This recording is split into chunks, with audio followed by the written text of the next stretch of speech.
ಓಂ ಶ್ರೀ ಮಹಾಲಕ್ಷ್ಮೀ ನಮಃ. ದೇವತೆಗಳ ಆರಾಧನೆಗೆಂದೇ ಇರುವಂತಹ ಮಾಸವೇ ಈ ಆಷಾಢ ಮಾಸ. ಈ ಆಷಾಢ ಮಾಸದಲ್ಲಿ ಎಲ್ಲ ದೇವತೆಗಳ ಆರಾಧನೆಯನ್ನು ಮಾಡಬೇಕು. ಅವರ ಆಶೀರ್ವಾದದಿಂದ ನಮ್ಮ ಮನೆ, ನಮ್ಮ ಜೀವನ ಎಲ್ಲ ಸುಲಲಿತವಾಗಿ ನಡೆಯುತ್ತೆ. ಮನೆಯಲ್ಲಿ ಯಾವುದೇ ರೀತಿಯ ಕಷ್ಟ ಕಾರ್ಪಣ್ಯಗಳು ಇದ್ದರೂ ಎಲ್ಲವೂ ನಾಶವಾಗುತ್ತೆ.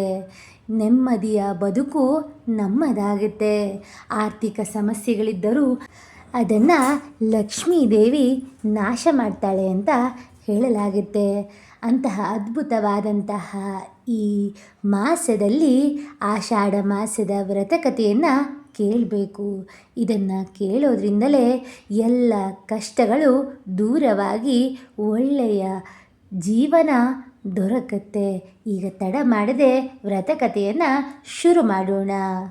ಒಮ್ಮೆ ನೈಮಿಷಾರಣ್ಯದಲ್ಲಿ ಶೌನಕಾದಿ ಋಷಿಗಳು ಯಜ್ಞವನ್ನು ನಡೆಸ್ತಾ ಇರ್ತಾರೆ. ಅಲ್ಲಿಗೆ ಸೂತ ಮಹರ್ಷಿಗಳು ಬರ್ತಾರಂತೆ. ಆಗ ಶೌನಕ ಮಹರ್ಷಿಗಳು ಹೇಳ್ತಾರೆ, ಓ ಸೂತ ಮಹರ್ಷಿಗಳೇ, ಆಷಾಢ ಮಾಸದ ಮಹಿಮೆ ಏನು? ಈ ತಿಂಗಳಲ್ಲಿ ವ್ರತ, ಪೂಜೆ, ಜಪ ಮಾಡಿದರೆ ಯಾವ ಫಲ ಸಿಗುತ್ತೆ? ದಯವಿಟ್ಟು ವಿವರವಾಗಿ ತಿಳಿಸಿ ಅಂತ ಕೇಳ್ಕೊತಾರಂತೆ.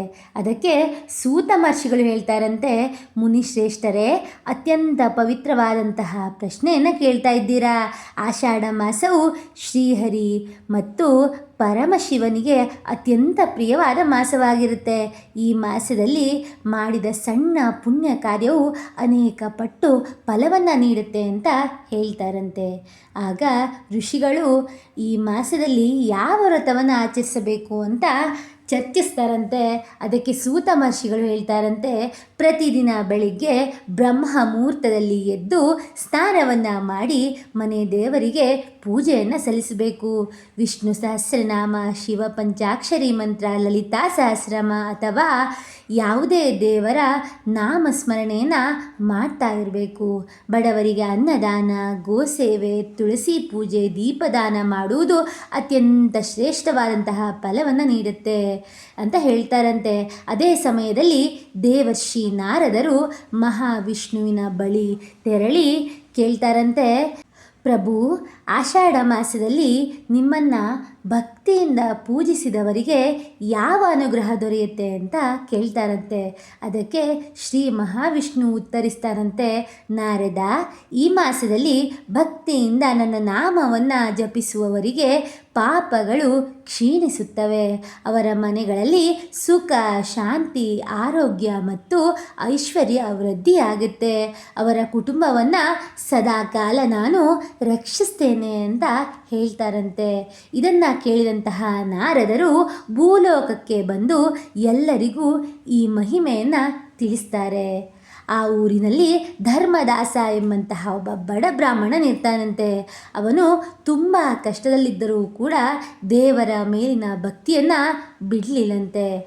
ಒಂದು ದಿನ ಒಬ್ಬ ಮಹಾತ್ಮರು ಅವನಿಗೆ ಹೇಳ್ತಾರಂತೆ, ಮಗನೇ, ಆಷಾಢ ಮಾಸದಲ್ಲಿ ಪ್ರತಿದಿನ ವಿಷ್ಣು ಮತ್ತು ಶಿವನನ್ನು ಭಕ್ತಿಯಿಂದ ಆರಾಧನೆ ಮಾಡು. ಸಾಧ್ಯವಾದಷ್ಟು ದಾನ ಧರ್ಮಗಳನ್ನು ಮಾಡು.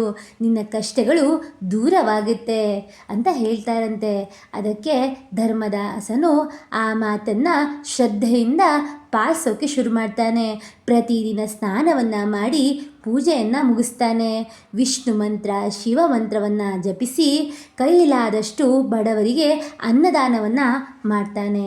ಕೆಲವು ದಿನಗಳ ನಂತರ ಅವನ ಜೀವನದಲ್ಲಿ ಅದ್ಭುತವಾದಂತಹ ಬದಲಾವಣೆಗಳು ಕಾಣಿಸಿಕೊಳ್ಳುತ್ತವಂತೆ. ಮನೆಯಲ್ಲಿದ್ದಂತಹ ದಾರಿದ್ರ್ಯವು ದೂರವಾಗುತ್ತೆ, ಆರೋಗ್ಯವು ಸುಧಾರಿಸುತ್ತೆ, ಕುಟುಂಬದಲ್ಲಿ ಸಂತೋಷ ನೆಲೆಸುತ್ತೆ, ಧನ ಧಾನ್ಯವು ವೃದ್ಧಿಯಾಗುತ್ತೆ. ನಂತರ ಅವನು ಸಂತೋಷದಿಂದ ದೇವರಲ್ಲಿ ನಮಸ್ಕರಿಸಿ ಹೀಗೆ ಹೇಳ್ತಾನೆ, ಪ್ರಭು, ನಿಮ್ಮ ಕೃಪೆಯಿಂದ ನನ್ನ ಜೀವನವೇ ಬದಲಾಗಿದೆ. ನಿಮ್ಮನ್ನು ಎಂದೆಂದಿಗೂ ಭಕ್ತಿಯಿಂದ ಆರಾಧಿಸ್ತೇನೆ ಅಂತ ಹೇಳ್ತಾನಂತೆ. ಅದಕ್ಕೆ ಆಕಾಶವಾಣಿಯಲ್ಲಿ ಭಗವಂತ ಹೇಳ್ತಾನಂತೆ, ಆಷಾಢ ಮಾಸದಲ್ಲಿ ಭಕ್ತಿಯಿಂದ ವ್ರತ, ಪೂಜೆ, ಜಪ ಎಲ್ಲವನ್ನ ಮಾಡ್ತಾರೋ ಅವರಿಗೆ ಸದಾಕಾಲ ನನ್ನ ಕೃಪೆ ಇರುತ್ತೆ, ಅವರ ಮನೆಗಳಲ್ಲಿ ಲಕ್ಷ್ಮೀ ದೇವಿಯ ವಾಸವಾಗುತ್ತೆ ಅಂತ ಹೇಳ್ತಾರಂತೆ. ಕೊನೆಗೆ ಸೂತ ಮಹರ್ಷಿಗಳು ಹೇಳ್ತಾರಂತೆ, ಈ ರೀತಿಯಾಗಿ ಆಷಾಢ ಮಾಸದ ವ್ರತವನ್ನು ಆಚರಿಸಿದವರಿಗೆ ಸಕಲ ಸಂಕಷ್ಟಗಳು ನಿವಾರಣೆಯಾಗುತ್ತೆ. ಧನ, ಐಶ್ವರ್ಯ, ಆರೋಗ್ಯ, ನೆಮ್ಮದಿ, ಸಂತಾನ ಭಾಗ್ಯ ಮತ್ತು ಮೋಕ್ಷ ದೊರೆಯುತ್ತೆ ಅಂತ.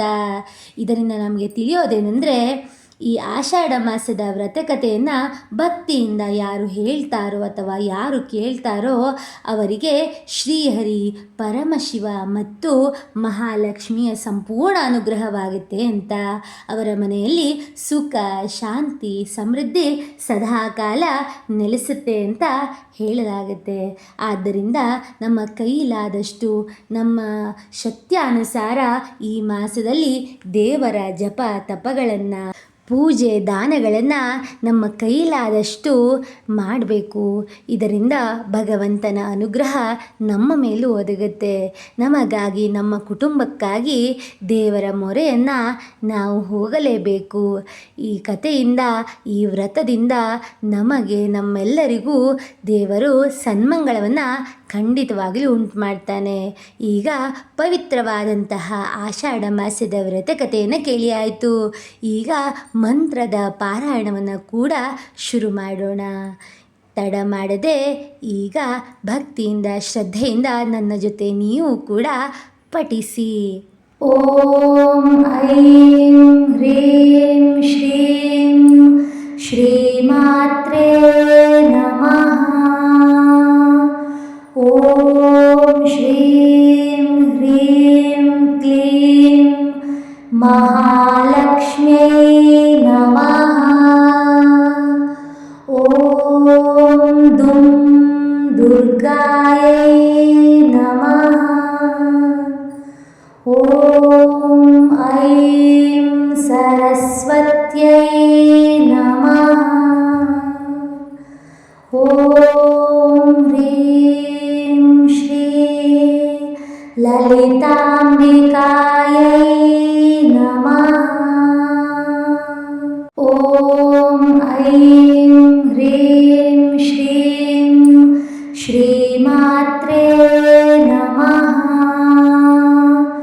ಓಂ ಶ್ರೀಂ ಹ್ರೀಂ ಕ್ಲೀಂ ಮಹಾಲಕ್ಷ್ಮ್ಯೈ ನಮಃ. ಓಂ ದುಂ ದುರ್ಗಾಯೈ ನಮಃ.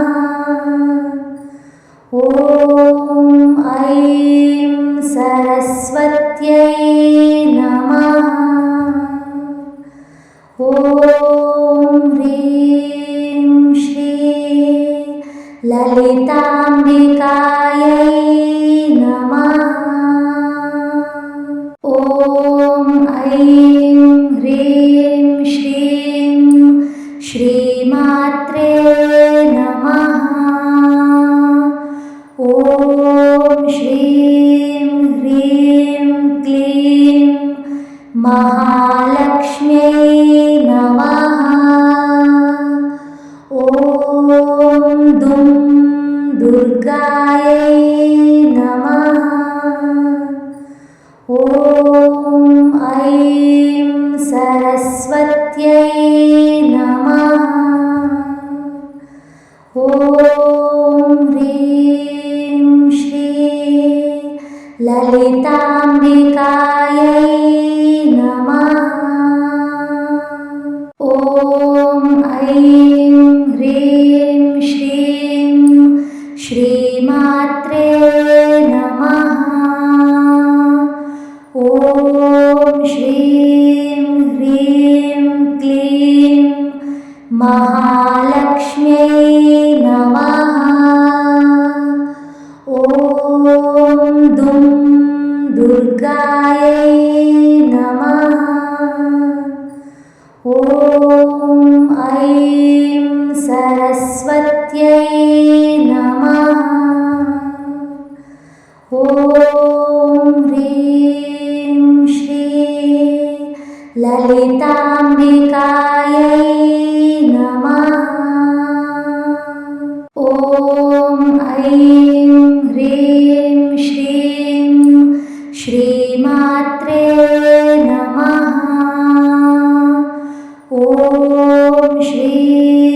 ह्रीं क्लीं महालक्ष्म्यै नमः। ॐ दुं दुर्गायै नमः। ॐ ऐं सरस्वत्यै नमः। ॐ ह्रीं श्री ललिताम्बिकायै नमः। ॐ ऐं ह्रीं श्रीं श्रीमात्रे नमः। ॐ श्रीं ह्रीं क्लीं महालक्ष्म्यै नमः। ॐ दुं दुर्गायै नमः।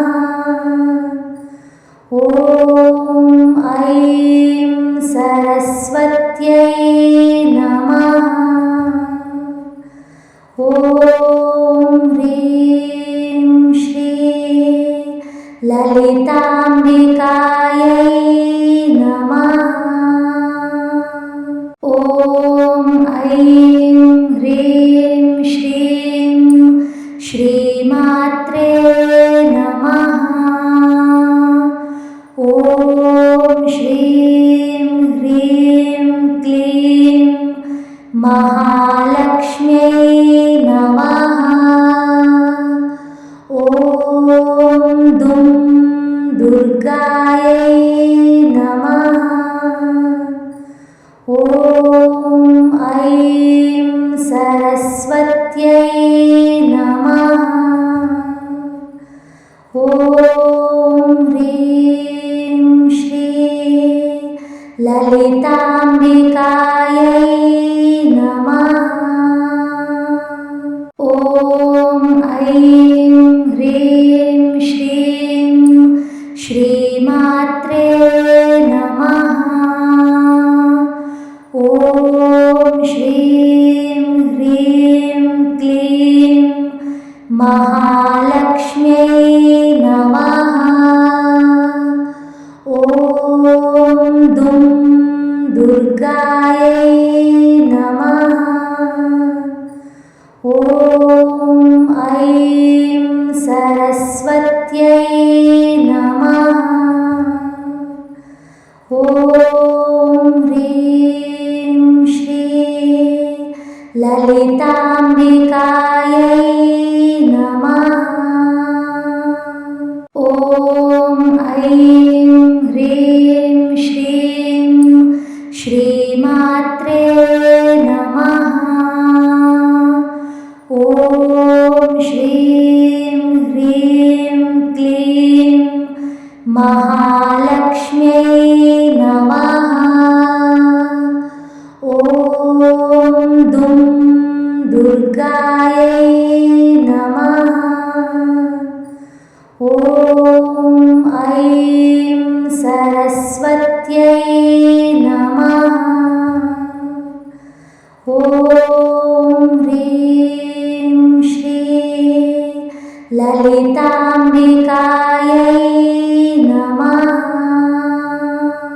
ॐ ऐं ह्रीं श्रीं श्रीमात्रे नमः। ॐ श्रीं ह्रीं क्लीं महालक्ष्म्यै नमः। ॐ दुं दुर्गायै नमः। ॐ ऐं सरस्वत्यै नमः। ॐ ह्रीं श्री ललिताम्बिकायै नमः।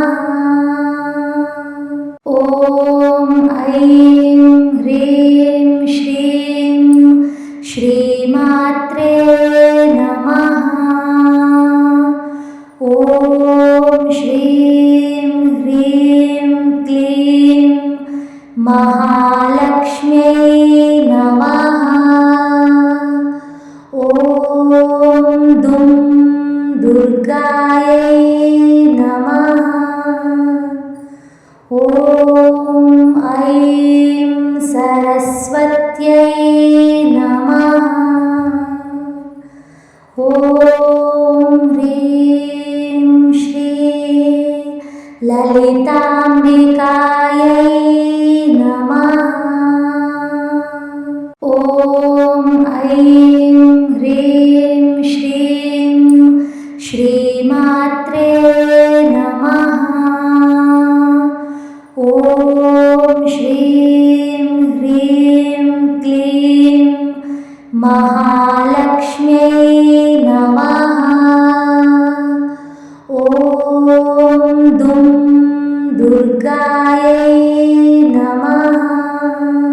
सरस्वत्यै नमः।